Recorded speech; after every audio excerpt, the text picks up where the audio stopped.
Hello guys, this is my first review, so please bear with me. Today I'm reviewing the Breville Barista Touch. I'm having this machine for the last year, and today we'll go quickly through it, the good things and the bad things. First of all, the machine compact size comes integrated with the grinder. You have a big water tank in the back equipped with a filter. I never use unfiltered water. First of all, it's not good for the machine, and second of all, the spare filter for the machine is pretty expensive.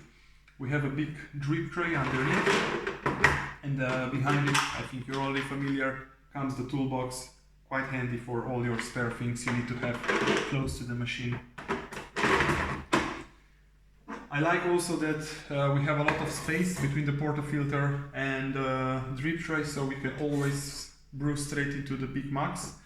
We don't need to pour into the small one and then transfer to the big one.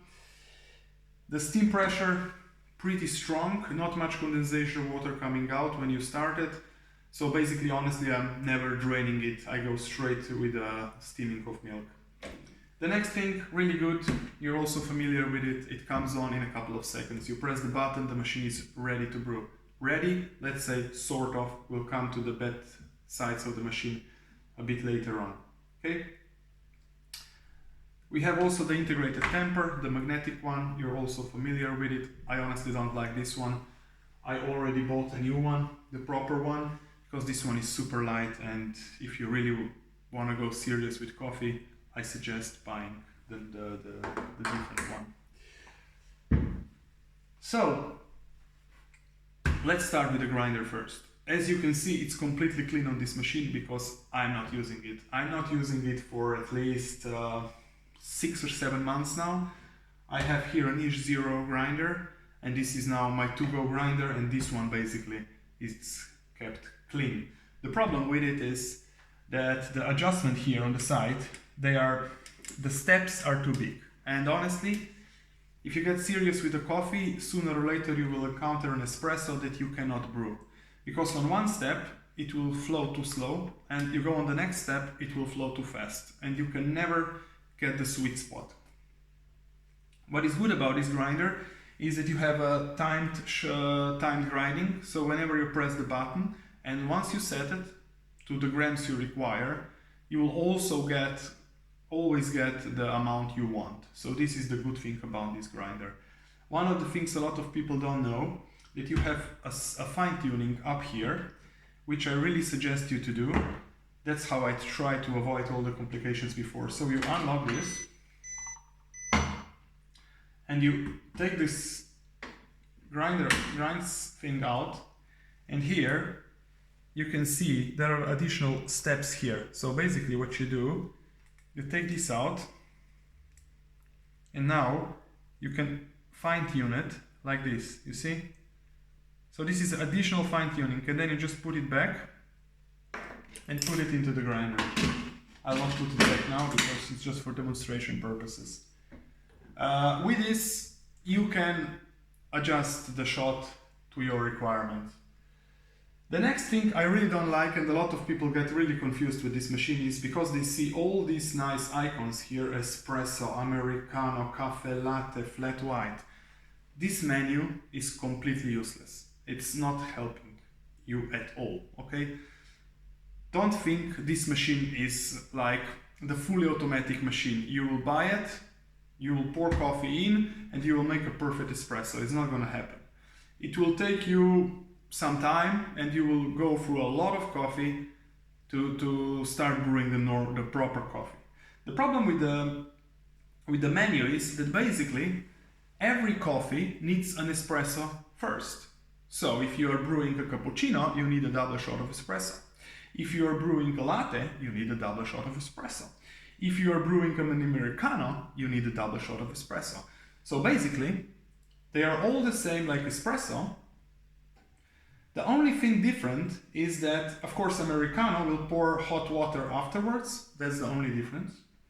Cafe crema, I honestly never used it. I don't know how useful it is because it tells you to increase the grind size by 10. And this is very problematic because you never want to increase too much when you have the coffee inside. You always want to go step by step, otherwise you can damage the grinder. So I never tried cafe crema on this machine, to be honest. And then if you go to flat white, there is nothing different than espresso. The only difference is that the milk is here foamed to stage number 4, and in cappuccino it's gonna be foamed to stage number 5. And of course, on top of this, you can always adjust everything. So you have your own personal drinks you can add. So at the end, it's just too complicated and it doesn't save you any time. And in the end, honestly, I'm using my own thing for the breakfast and for everything, which is basically timed espresso and the milk as I wanted. The really good thing about this menu though is that you have the descale cycle and the clean cycle, and you don't need to do anything, you know. You just press the button, the menu will tell you what you need to do, and it is done. Okay? So now let's go to the bad things. The cup warmer actually is not a cup warmer. I have this machine now on for a couple of hours, and honestly, it's cold on top. And it cannot be different because this machine has no boiler inside, okay? So there is nothing warming unless you start brewing.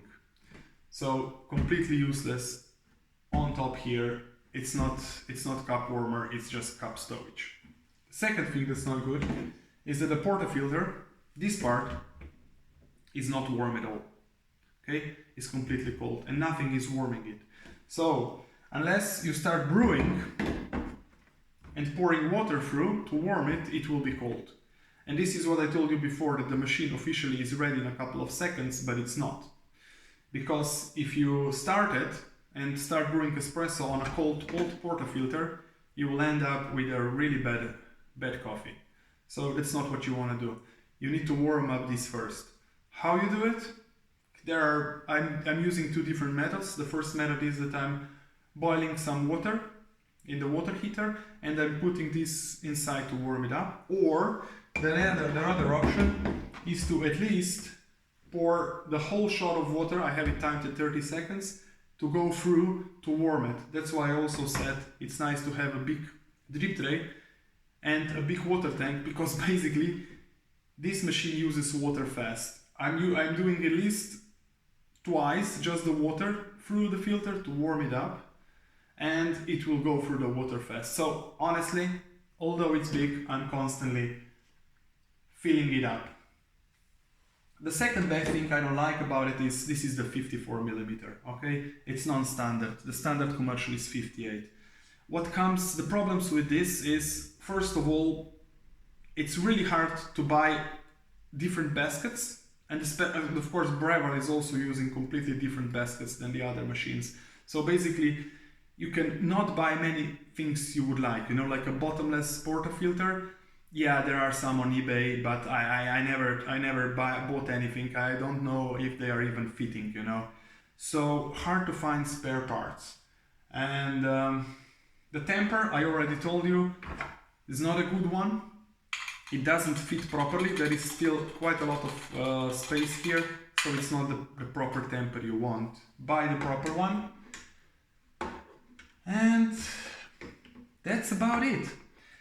All in all, what I would say is that this machine is for somebody who is starting with a coffee. You are able to do proper espresso with it. I wouldn't say like a delicious one, but a proper one.